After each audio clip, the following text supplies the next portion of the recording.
بسم اللہ الرحمن الرحیم۔ السلام علیکم، میں ہوں محمد عثمان اور آپ دیکھ رہے ہیں پروگرام حرف راز اور مقبول جان کے ساتھ۔ ناظرین، کل بانی پاکستان قائد اعظم محمد علی جناح کا یوم وفات منایا جا رہا ہے۔ قائد اعظم کے یوم وفات قائد اعظم کی جدوجہد، تحریک پاکستان کے جدوجہد سے جڑی ہوئی چند حقیقتیں یہ لکھی ہیں ہمارے ممتاز ماہر تعلیم مورخ دانشور جناب ڈاکٹر صفدر محمود صاحب نے۔ ان کی نئی کتاب سچ تو یہ ہے مارکیٹ میں آئی اور بہت ساری ایسی غلط فہمیوں کا اس کتاب میں ازالہ کیا گیا ہے۔ نئے پڑھنے والوں کے لیے بڑی زبردست کتاب ہے اور ہماری خوش قسمتی ہے کہ ہمارے ساتھ اسٹوڈیو میں ڈاکٹر صفدر محمود صاحب موجود ہیں۔ اسی کتاب کے حوالے سے جو نکات انہوں نے اٹھائے ہیں اس پر بھی بات کریں گے۔ پروگرام میں ذکر کریں گے لاہور میں پیش آنے والے انتہائی افسوسناک واقعے کا کہ دن رات کی تاریکی کے اندر جس طریقے سے خاتون کے ساتھ ایک انتہائی قسم کا جرم کیا گیا، اس کے اوپر پورے پاکستان کے شہری جو ہیں وہ غم خوار ہیں اور ساتھ غصے کا اظہار بھی کر رہے ہیں۔ اس معاملے پہ کیا پیش رفت ہوئی ہے اس پہ بات کریں گے، لیکن بڑھتے ہیں موضوع کی جانب کہ قائد اعظم کا کل یوم وفات 11 ستمبر ہم ہر سال مناتے ہیں۔ اچھا، اس میں ڈاکٹر صاحب آپ کو انوائٹ کرنے کا بنیادی مقصد یہ ہے کہ گزشتہ تقریباً 20-22 سال کی معاملہ ہے۔ 20-22 سال میں ہمارا جب سے میڈیا جو آزاد ہوا ہے تو جسے کہتے ہیں ہر پل ہوس نے حسن پرستی شعار کی، ہر بندے کو جو چیز کسی سے افواہ ملی اس نے اس میں چلا دی، اور اس کے بعد اس میں سب سے اہم ترین حصہ جو تھا وہ قائد اعظم کی وفات سے منسلک حصہ تھا، جس کے بارے میں بے شمار افواہیں جو ہیں ایسے سمجھا لگتا تھا کہ جیسے پتہ نہیں کوئی طوائف الملوکی چل رہی تھی اور سب کا۔ ڈاکٹر صاحب نے ایک تو اس کا بہت زبردست طریقے سے رد کیا۔ ڈاکٹر صاحب ہمارے ساتھ موجود ہیں۔ ڈاکٹر صاحب، یہ جو پوری کہانی ہمارے ہاں بیان کی جاتی ہے اس طرح کی، جس کہانی کے اندر زیارت میں قائد اعظم کا رہنا، پھر اس کے بعد یوں لگتا تھا جیسے پاکستان جو ہے وہ کوئی مغلوں کی پتہ نہیں اورنگزیب کے بعد عجیب سازشی سا ٹولہ اکٹھا ہو گیا ہوا تھا، یہ بنیادی طور پر آپ ایک تو اعتراضات کیا تھے اور آپ نے اس کا جواب جو ہے جو دیا ہے؟ بات یہ ہے صاحب کہ میں تھوڑی سی ایک بات تعارف کے طور پہ عرض کر لوں کہ میں نے اس کتاب میں کوشش یہ کی کہ پاکستان کی تاریخ کے حوالے سے قائد اعظم کے حوالے سے جو بہت سی غلط فہمیاں ہیں، غلط العام ہیں، اب اس کی دو قسمیں ہیں جو آپ کو سمجھنی چاہیے۔ پہلی قسم تو وہ ہے کہ جو ہمارے بعض مورخین نے جان بوجھ کر کسی ایجنڈے کے تحت وہ چیزیں پھیلائیں اور ہماری نظریاتی بنیادوں کو کمزور کرنے کے لیے اور ملک کو کمزور کرنے کے لیے اندر سے اور ایک بدزنی اور ایک نوجوان نسل میں نفرت کے جذبات پیدا کرنے کے لیے حرکتیں کی، کہ وہ ہیں، وہ اپنی جگہ ہیں اور وہ ایک فارن ایجنڈا ان کا باقاعدہ جس کے تحت وہ کام کر رہے ہیں، اور وہ یونیورسٹیوں کے اسٹوڈنٹس ان کے ٹارگٹ ہیں اور ینگ پروفیسرز ان کے ٹارگٹ ہیں۔ اس لیے کہ میں خود 2 یونیورسٹیوں کا وائس چانسلر رہا ہوں، پرائیویٹ یونیورسٹیوں کا، مجھے یہ علم ہے کہ ہمارے نوجوانوں میں اور خاص طور پر یہ جو ایم فل وغیرہ کے اور ایم اے کے ہمارے طالب علم ہیں ان کو تحریک پاکستان اور قائد اعظم کے بارے میں کچھ پتہ نہیں بیچاروں کو، اور وہ بڑا ایزی ٹارگٹ ہوتے ہیں، بڑا ایک آسانی سے وہ آپ کا نشانہ بن جاتے ہیں۔ اب یہ ایک ایسا ہمارے ہاں یہ گزشتہ 30-40 برس سے ایک ایسا گروپ اور کچھ ایسے لوگ کچھ اس طرح فارن ایجنڈے کے تحت کام کر رہے ہیں کہ وہ ان کے ذہنوں میں یہ بات ڈال رہے ہیں کہ جی پاکستان تو انگریز نے بنایا تھا اور قائد اعظم جو ہے وہ بھی خدا نخواستہ وہ آپ نے اس کا ذکر بھی کیا ہے کہ وہ انگریز کے ایجنٹ سر ظفر اللہ والا جواب۔ ایک پہلی بات تو یہ ہے کہ میں نے اس کو توڑنے کی کوشش کی ہے کیونکہ وہ جو باتیں کرتے ہیں ان کا کوئی سر پیر نہیں۔ اب میں نے ایک ڈاکومنٹس کے حوالے سے یہ بتایا کہ یہ سارا جھوٹ ہے، جتنی باتیں یہ کر رہے ہیں ان کے اگینسٹ یہ آپ ڈاکومنٹس دیکھیں تو آپ کو اندازہ ہوگا کہ یہ سب کی سب غلط باتیں ہیں۔ اس کی ساری تفصیل کتاب میں ہے، اس وقت اگر میں یہاں بیان کرنا شروع کروں تو 1 گھنٹے کا پروگرام ہو جائے گا۔ دوسری وہ باتیں ہیں اور یہ صاحب جو بڑی امپورٹنٹ ہیں اور آپ ہر روز کو ٹیلی ویژن پہ بھی دیکھتے ہیں کیونکہ آپ کے اینکر پرسن بھی اس میدان میں بہت آگے ہیں اور آپ دانشوروں کے ہاں بھی دیکھتے ہیں، کالموں میں بھی دیکھتے ہیں۔ دوسری وہ غلط العام ہیں جو 72-73 سال سے سنی سنائی باتوں پر، کچھ جماعتوں کے پراپیگنڈے پر، کچھ لوگوں کے کہنے کے لانے پر ہمارے معاشرے میں پھیلی ہوئی ہے، لوگوں نے ان کو ایکسیپٹ کر لیا ہے، کسی کو حقیقت حال کا پتہ ہی نہیں کہ اس میں اصل بات کیا ہے۔ میں نے ان کو بھی توڑنے کی کوشش کی ہے، ڈاکومنٹس کے حوالے سے یہ بات بتائے ہیں کہ بھئی یہ بات بھی غلط ہے، آپ کا یہ تاثر بھی غلط ہے، یہ تاثر بھی غلط ہے۔ آپ یہ دیکھیں گے کہ اس کتاب میں یہ تمام کی تمام باتیں پوری کتاب میں بکھری ہوئی ہیں۔ ہر سٹیج پہ میں نے آ کے بتایا کہ بھئی یہ جو بات کہی جاتی ہے اس کا کوئی ثبوت نہیں ہے، یہ جو بات کہی جاتی ہے یہ میں نے ڈاکومنٹری دیکھی ہے، اس میں یہ ہے ہی نہیں سرے سے۔ مطلب میں اگر کاؤنٹ کر لوں تو وہ بہت سی ایسی باتیں ہیں جو غلط العام کے طور پہ مشہور ہیں، لیکن سب سے افسوسناک باب وہ ہے جس کی طرف آپ نے اشارہ کیا ہے۔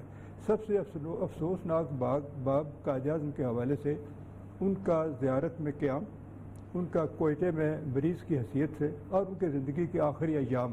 اصل میں یہ آخری ایام کو 2 مہینے ہیں کیونکہ جون میں وہ کوئٹہ آئے تھے، پھر کراچی چلے گئے اسٹیٹ بینک کے جولائی کے فنکشن، پھر جولائی میں آئے، پھر واپس نہیں جا سکے، پھر ایک بار وہ آخری دفعہ ہی واپس گئے جب جو ان کی زندگی کا آخری دن تھا۔ اب وہ اس میں زیارت میں بھی رہے، کوئٹہ میں بھی رہے، اور ان کے دو موالد ان کے جو بڑے قریب تھے ان کی یادداشتیں بھی چھپ چکی، ان کے مشاہدات بھی چھپ چکے۔ ڈاکٹر ریاض علی شاہ کی کتاب بھی موجود ہے، میں اس کو کافی ریلائبل کتاب سمجھتا ہوں۔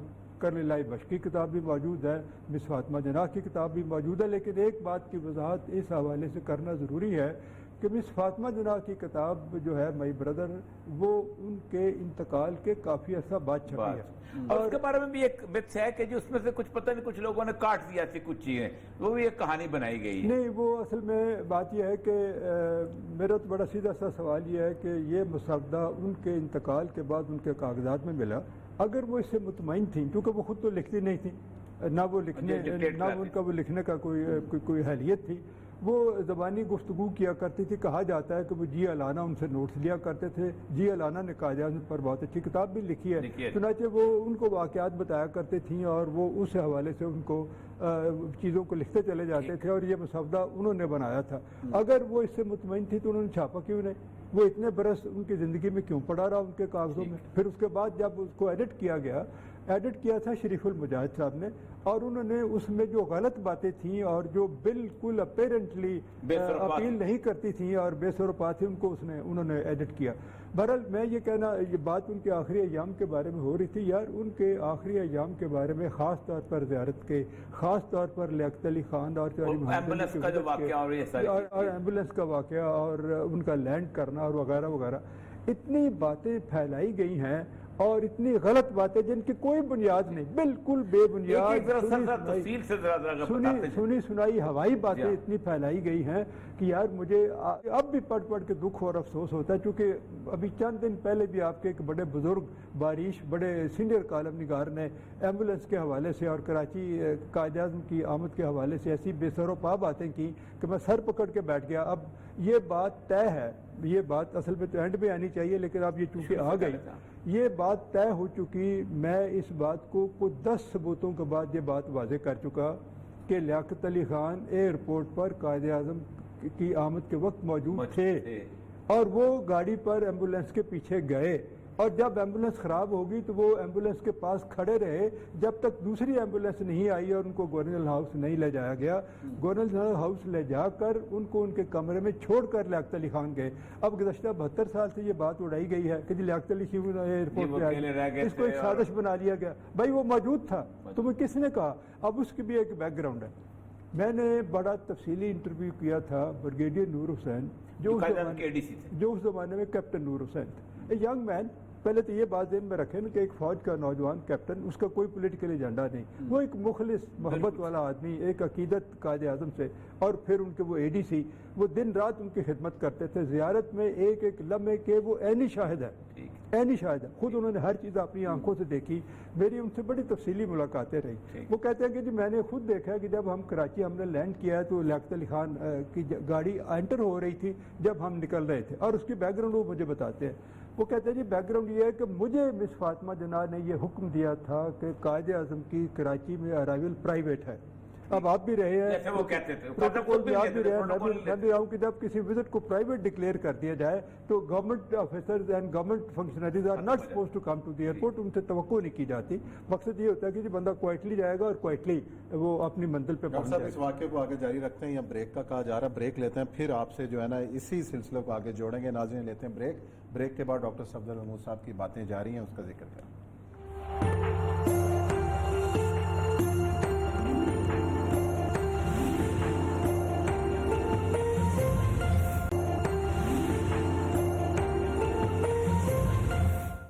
جی ناظرین، پروگرام میں ایک بار پھر خوش آمدید۔ ڈاکٹر صفدر محمود صاحب ہمارے ساتھ موجود ہیں اور اپنی کتاب کے حوالے سے، قائد اعظم کے حوالے سے جو واقعات ہیں وہ بتا رہے ہیں، نئی نسل کو بھی، ہم بھی ان سے سیکھ رہے ہیں۔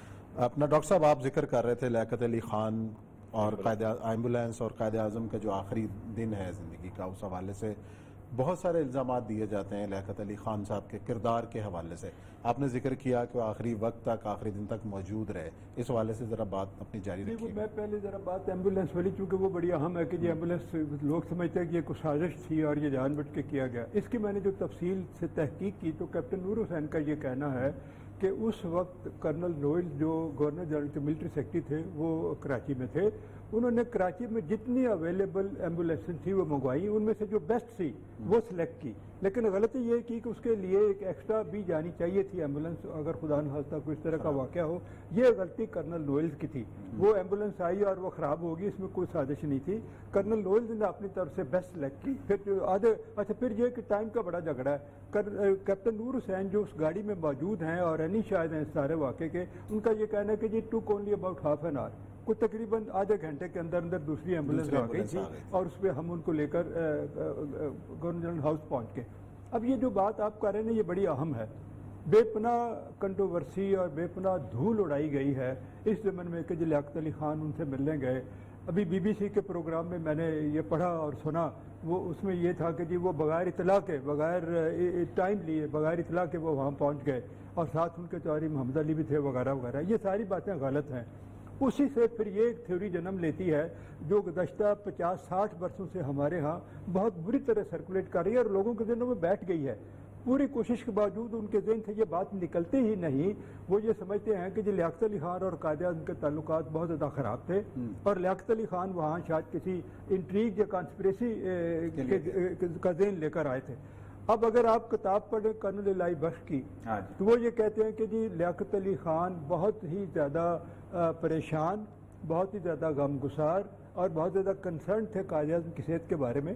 اور وہ جتنی دیر ہمارے پاس نیچے بیٹھے رہے وہ صرف قائد اعظم کی صحت کی بات کرتے رہے اور وہ کہتے رہے کہ قائد اعظم ہمارے سب سے زیادہ ہمارا سب سے بڑا اثاثہ، یہ ہمارے قائد ہیں، یہ ہمارے باپ کی طرح ہیں. ان کے لیے آپ کو امریکہ سے ڈاکٹر منگانا پڑے، کسی دوائی کی دنیا کی کسی کونے سے ضرورت ہو تو ہمیں بتائیں. اب امریکہ کے ڈاکٹر کی آفر کی گئی تو قائد اعظم نہیں مانے. اس سے پہلے اصفہانی صاحب بھی آئے تھے، ہمارے ایمبیسڈر واشنگٹن والے، انہوں نے بھی آفر کی تھی کہ جی میں امریکہ سے کوئی ڈاکٹر بھجواتا ہوں. اب قائد اعظم کا وہی ایک اصول کہ جی میں قومی خزانے پہ بوجھ نہیں بننا چاہتا. اب یہ لیاقت علی خان کی وزٹ کے بارے میں جو بے پناہ کانسپریسی تھیوریز مشہور ہے، میں ذرا وہ بات وضاحت کر لوں. مجھے کیپٹن نور حسین نے یہ بتایا اور میں گورنمنٹ میں رہا ہوں، آپ بھی جانتے ہیں پروسیجر ہی یہی ہے. جب کسی شخص کو گورنر جنرل کو ملنا ہوتا ہے، چاہے وہ پرائم منسٹر ہو، وہ ملٹری سیکرٹری کے ذریعے ٹائم لیتا ہے. آج چوہدری محمد علی نے خط لکھا ملٹری سیکرٹری کرنل نوئس کو کراچی میں کہ جی میں اور پرائم منسٹر صاحب ان کی طبیعت اور ان کی مزاج پرسی کے لیے اور ان کی خیریت پوچھنے کے لیے زیارت جانا چاہتے ہیں، تو ہمیں ٹائم لے کر دیجیے. کرنل نوئز نے وہ ریکویسٹ فارورڈ کی کیپٹن نور حسین کو جو اے ڈی سی تھے. اے ڈی سی خود گورنر جنرل کے پاس گئے اور انہوں نے جا کر کہا کہ جی یہ ریکویسٹ آئی ہے پرائم منسٹر صاحب کی، وہ اور سیکرٹری جنرل چوہدری محمد علی وہ دونوں آپ سے ملنے آنا چاہتے ہیں. ٹائم گورنر جنرل نے دیا. یہ جو بی بی سی کی بھی سٹوری میں تھا کہ جو وہ بغیر ٹائم لیے چلے گئے، یہ جھوٹ ہے. ایسا بات اس طرح کا واقعہ ہو نہیں سکتا. وہ گورنر جنرل تھے، کوئی معمولی بات نہیں. اب لیاقت علی خان نے جس روز آنا تھا، جو ٹائم خود قائد اعظم نے دیا، کیپٹن نور حسین کہتا ہے کہ وہ اس قدر دلچسپی لے رہے تھے لیاقت علی خان کے آنے میں اور اس قدر وہ خوش تھے کہ انہوں نے مجھ سے 2 دفعے بلا کے پوچھا کہ کیا پرائم منسٹر کوئٹے آ گئے ہیں، کیا وہ وہاں سے کار پہ آ رہے ہیں، وہ کب تک پہنچ جائیں گے. جب وہ پہنچ گئے تو ان کو اطلاع دی گئی. پھر انہوں نے کہا کہ جی ہاں ان کو لے آئے. کیپٹن نور حسین کہتے ہیں جی میں خود لیاقت علی خان کو اور چوہدری محمد علی کو قائد اعظم کے کمرے میں لے کر گیا ہوں. وہ کہتا ہے کہ جی حالانکہ ڈاکٹروں نے منع کر رکھا تھا کہ آپ اپنا بازو نہ اٹھائیں اور اپنے آپ کو موو نہ کریں، اس کے باوجود قائد اعظم نے مسکرا کر، بہت ایک وائڈ مسکراہٹ دینے کے بعد، ایک خوشگوار مسکراہٹ دے کر، ہاتھ اٹھا کر لیاقت علی خان کا استقبال کیا. لیاقت علی خان چوہدری محمد علی ان کے پاس کوئی 20-25 منٹ آدھا گھنٹہ بیٹھا رہے. اس کے بعد چوہدری محمد علی نیچے آ گئے. لیاقت علی خان اور گورنر جنرل کی 1-to-1 میٹنگ شروع ہو گئی. وہ میٹنگ جو ہے وہ بھی کوئی 15-20 منٹ کی تھی، اس سے زیادہ نہیں. وہ تھکانا نہیں چاہتے تھے کہ قائد اعظم تھک نہ جائیں گفتگو کر کے. یہ میڈیکل ایڈوائس تھی.